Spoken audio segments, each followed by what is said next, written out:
Olá, sabe aquela sensação de que os maiores obstáculos podem, na verdade, esconder as maiores chances? Uhum. Figuras históricas como Abraham Lincoln, com aquela trajetória cheia de reveses antes do sucesso, né, parece confirmar isso. Totalmente. Hoje vamos fazer uma análise mais profunda de histórias fascinantes do livro Oportunidades Disfarçadas. Legal.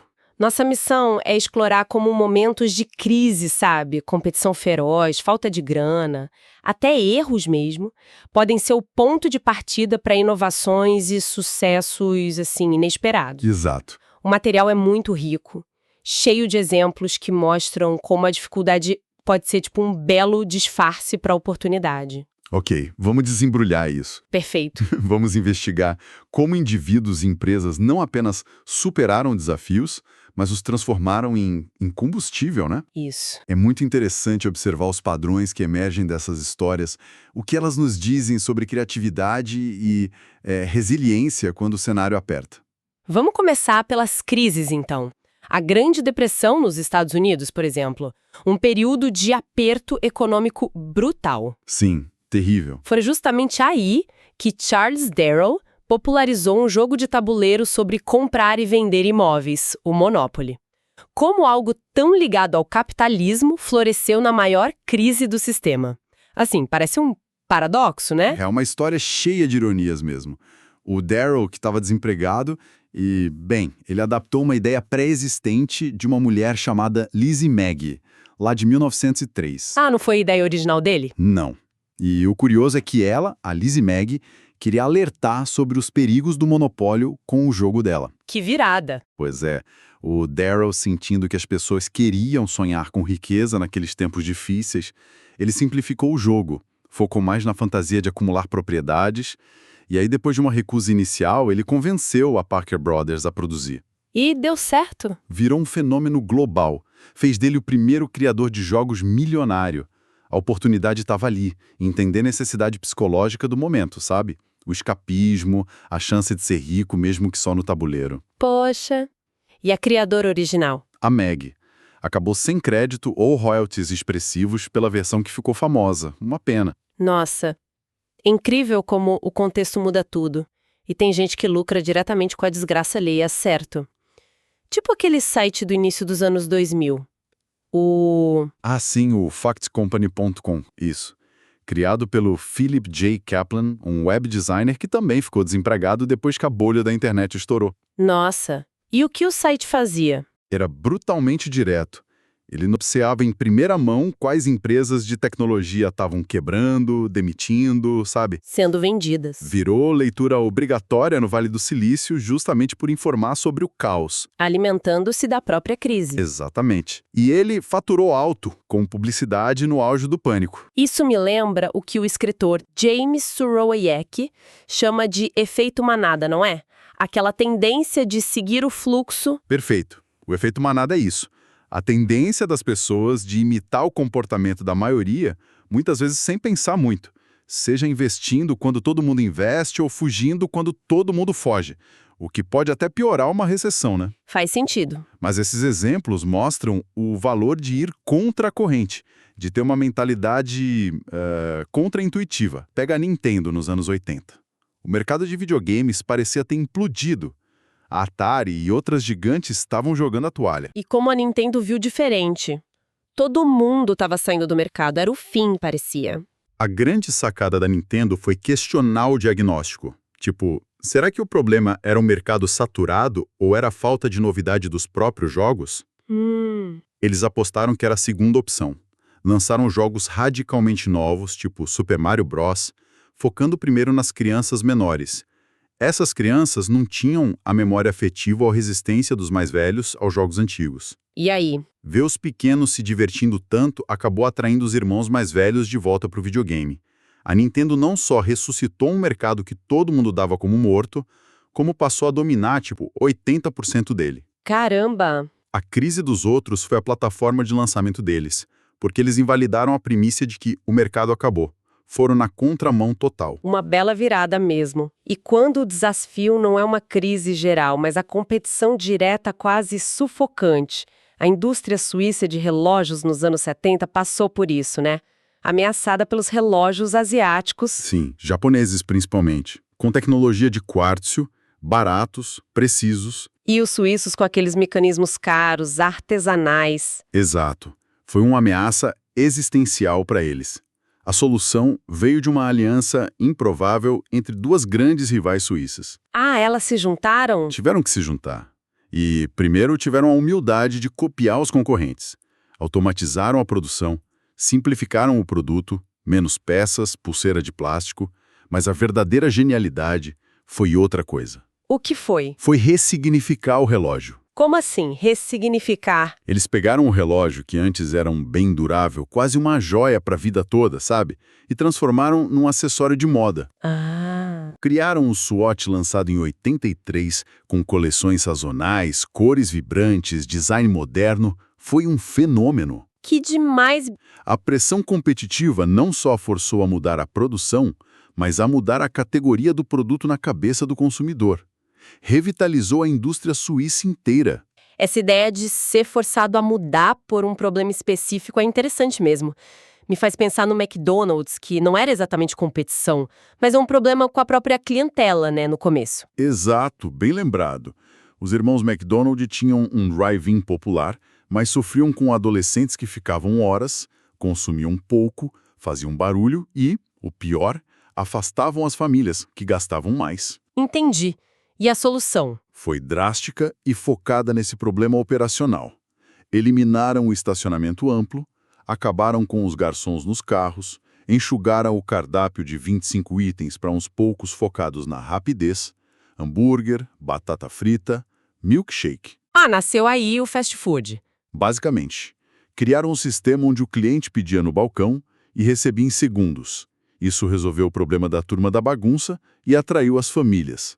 Sem querer, criaram um modelo fast food que o Ray Kroc depois ia expandir para o mundo todo. Falando em competição de gigantes, e a Prada? A Miuccia Prada assumiu a empresa familiar de artigos de couro, perdendo feio para Gucci, para Hermes. Sim, a situação era difícil. Ela não tinha experiência em moda, né? Isso ajudou ou atrapalhou? Olha, talvez tenha sido crucial. Sem os vícios do setor, ela questionou o básico. Por que só usar couro?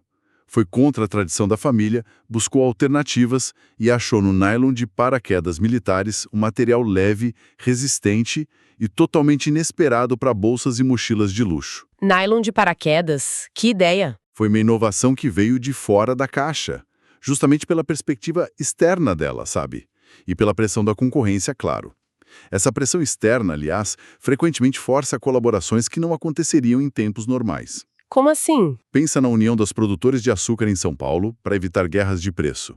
Ou na joint venture, aquela parceria onde duas empresas criam uma terceira para um projeto entre a GM e a Toyota, para a GM aprender sobre eficiência. Ah, sim. Ou até a criação da Airbus, por vários fabricantes europeus se juntando para conseguir competir com a Boeing. A diversidade acaba quebrando barreiras, né? Com certeza. E aqui é onde fica realmente interessante para mim. E quando a dificuldade vem de dentro? Falta de recursos, por exemplo. Parece contraintuitivo, mas não ter dinheiro pode forçar a criatividade mais radical. O McDonald's, de novo, com o Ray Kroc. Sim, esse é um caso clássico. O Kroc, ao expandir a rede, tinha um contrato de franquia que dava uma margem mínima sobre as vendas. Quase levou ele à falência. E como ele saiu dessa? A salvação não veio do hambúrguer. Veio de um executivo financeiro, o Harry Sonneborn. Ele percebeu que o verdadeiro dinheiro estava nos imóveis. Nos imóveis? Como assim? Criaram uma empresa separada, a Franchise Realty Corporation, para comprar os terrenos das futuras lojas e alugá-los para os franqueados, mas com uma margem bem gorda. Ah, entendi. A escassez de lucro no negócio principal forçou a descoberta da verdadeira fonte de receita, que era o controle imobiliário. A falta de dinheiro agiu como um filtro, forçando o foco no que era essencial para a sustentabilidade do negócio. Genial, né? Muito. E no Brasil temos o Bombril. Nasceu de uma dívida paga com uma máquina que ninguém sabia direito o que fazia, lã de aço. Como é que se cria um mercado do zero assim? Foi exatamente esse o desafio. O Roberto Sampaio Ferreira Recebeu a máquina em 1948. Lã de aço era algo desconhecido aqui. Tiveram que educar o consumidor. Daí o slogan famoso. Exato. O famoso 1001 utilidades não era só marketing. Era uma necessidade de explicar para que servia aquele produto estranho. A falta de um mercado definido forçou a criação de um, mostrando as 1001 formas de usar o produto no dia a dia. E a falta de um bom ponto comercial. O Boticário começou numa rua meio escondida em Curitiba, não foi? Exatamente. Para compensar a localização ruim da farmácia de manipulação dele, o Miguel Kriegsner começou a oferecer cosméticos artesanais para entreter os clientes enquanto esperavam. Que esperto. O negócio cresceu e a primeira filial foi num lugar super inusitado para cosméticos na época, o aeroporto Afonso Pena, em Curitiba. No aeroporto? Sim. Viajantes do Brasil todo compravam, levavam para casa e ajudaram a espalhar a fama da marca pelo país. A limitação inicial, que era o ponto ruim, levou a uma estratégia de distribuição não convencional, mas que foi muito eficaz. Legal. E o Magazine Luiza também fez algo parecido, né? Com as lojas virtuais. Isso. As lojas virtuais, que na verdade eram quiosques pequenos em cidades menores, com vendedores e vídeos mostrando os produtos. Uma forma de expandir com baixo custo, superando a falta de capital para abrir lojas grandes. E quando falta verba para publicidade? Como chamar a atenção sem gastar rios de dinheiro? Aquele caso da loja baiana insinuante é genial. Esse é um exemplo fantástico de criatividade na escassez.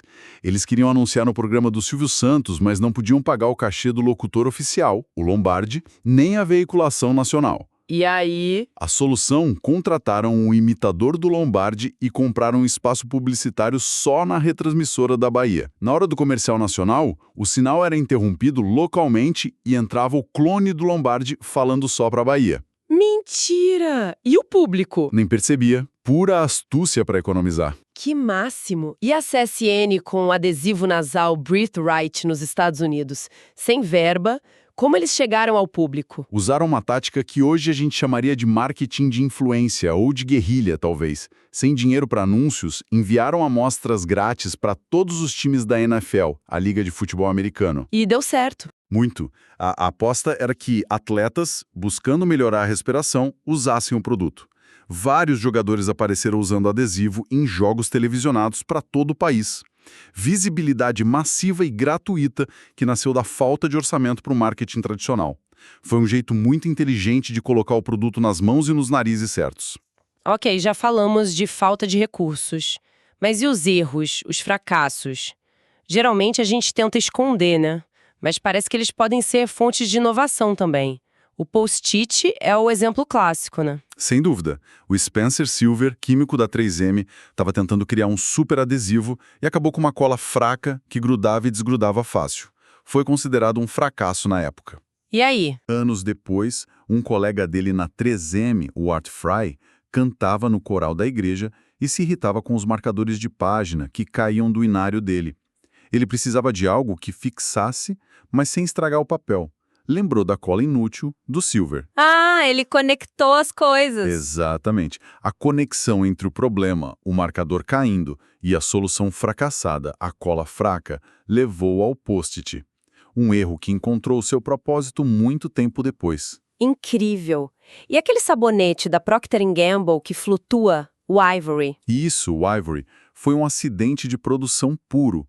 Um operário esqueceu a máquina misturadora ligada mais tempo do que devia, incorporando mais ar à massa do sabonete. E venderam a si mesmo. Venderam um lote e, de repente, começaram a chover cartas de clientes elogiando o sabonete que não se perde na banheira.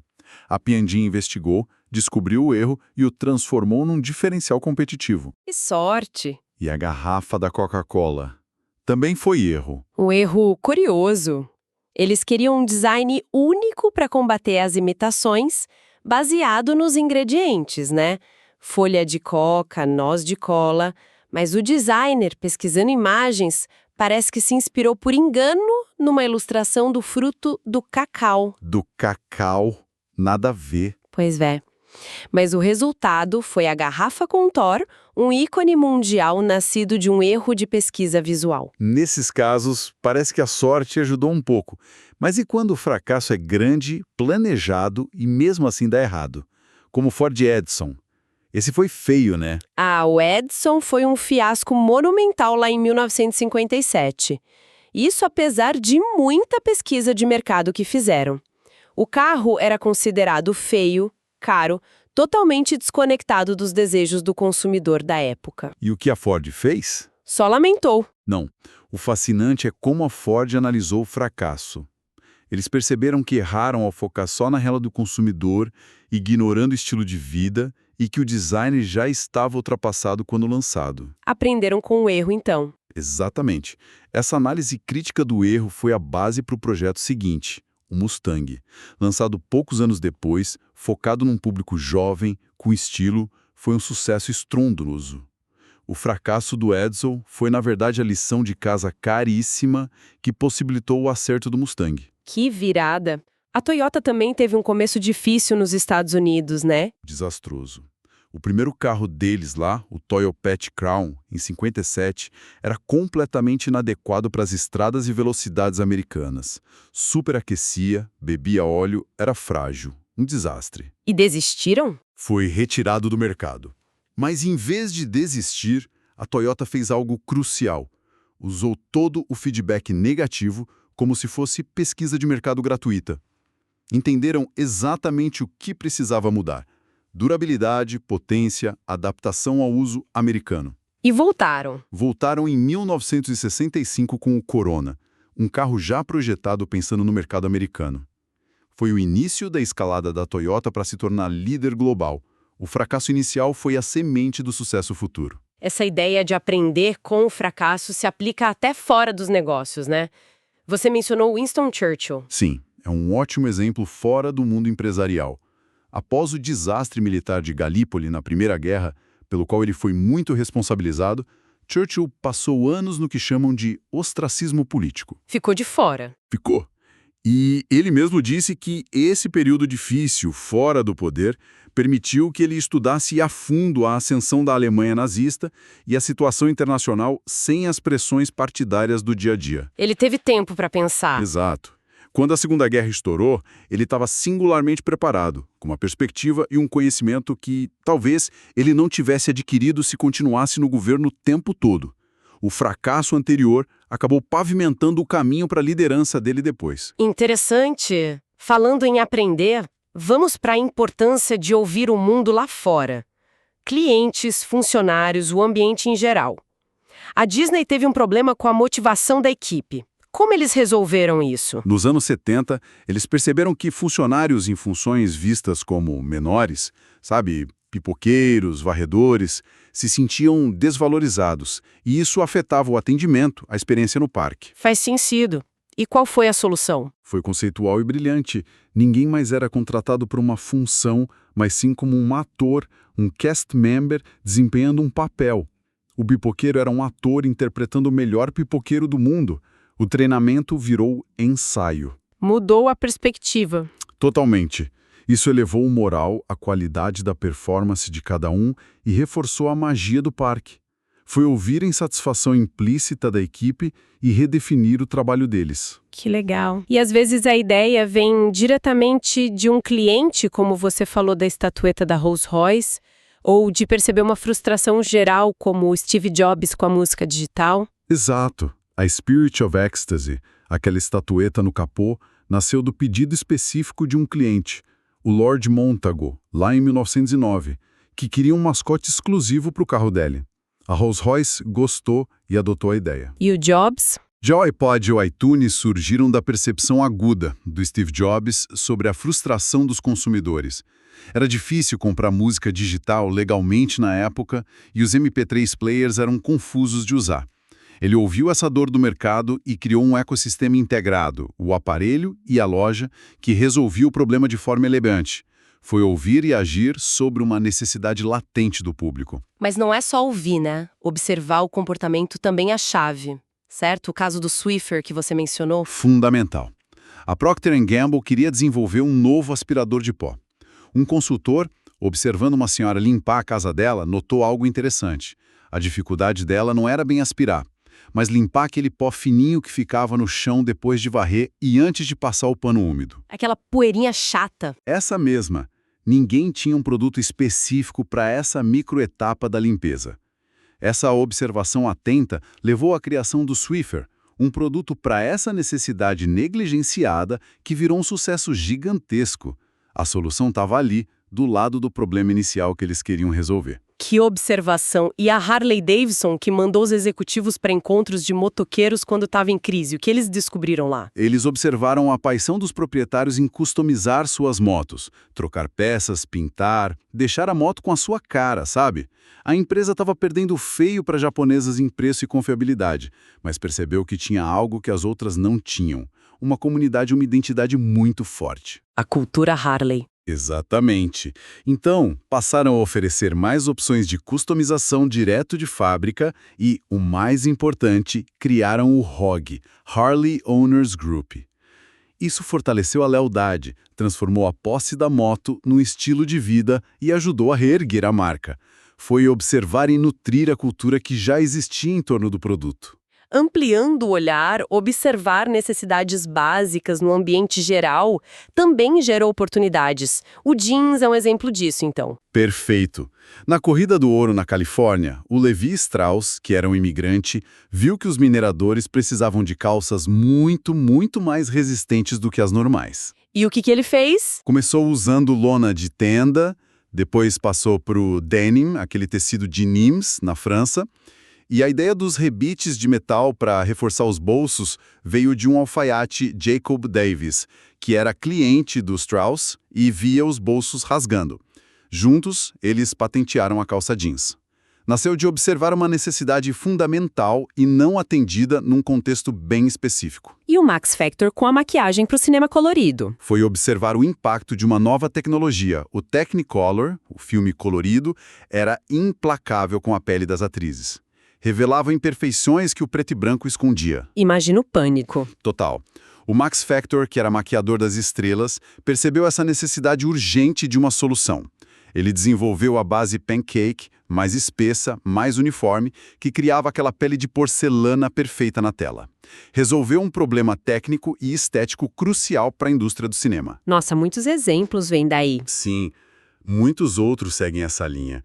O Band-Aid nasceu da preocupação de um marido com os cortes da esposa na cozinha, a primeira lava-louças moderna da frustração de uma socialite com as porcelanas quebradas pelos empregados, o filtro de café de papel, da busca de uma dona de casa alemã por um café melhor e com menos trabalho. Todos vieram de observar problemas ou frustrações do dia a dia, sabe? Então, o que tudo isso significa no fim das contas? Fica muito claro para mim que as oportunidades raramente vêm com um letreiro piscando, né? De jeito nenhum. Elas se escondem em crises, na concorrência, nas reclamações, nos erros, na falta de grana, até nas pequenas frustrações cotidianas. Exige um olhar diferente para encontrá-las. E um padrão que salta aos olhos é quantas vezes a solução genial veio de alguém de fora da área. Sabe, o King Gillette vendia rolhas e imaginou a lâmina descartável. O Charles Wilson era do ramo imobiliário e criou a rede de hotéis acessíveis Holiday Inn, porque estava cansado das opções ruins na estrada. O Google também, né? Estudantes. Exato. Larry Page e Sergey Brin eram estudantes de doutorado e revolucionaram a busca na web com o Google. O Michael Dell, outro estudante, mudou a venda de computadores montando sob encomenda. Parece que a perspectiva de quem está de fora, sem os vícios e os dogmas do setor, é incrivelmente poderosa para enxergar o que quem está dentro não vê mais. Faz todo sentido. Parece que o fio condutor é uma mentalidade, então. Não é só sobre aguentar a pancada, mas sobre procurar ativamente a brecha, a chance dentro do problema.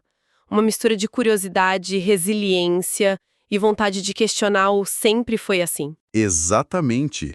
É uma postura ativa. Como dizia o Atílio Fontana, fundador da Sadia, naquele texto que acharam depois que ele morreu: benditos sejam os meus concorrentes. Ele reconhecia que os desafios nos forçam a ser melhores. Bonito isso. E a história mostra que a mudança é constante. A capacidade de se adaptar, de enxergar além da dificuldade imediata, é o que diferencia quem consegue transformar esses disfarces em oportunidades reais, o que nos leva a pensar. Fica a reflexão, então.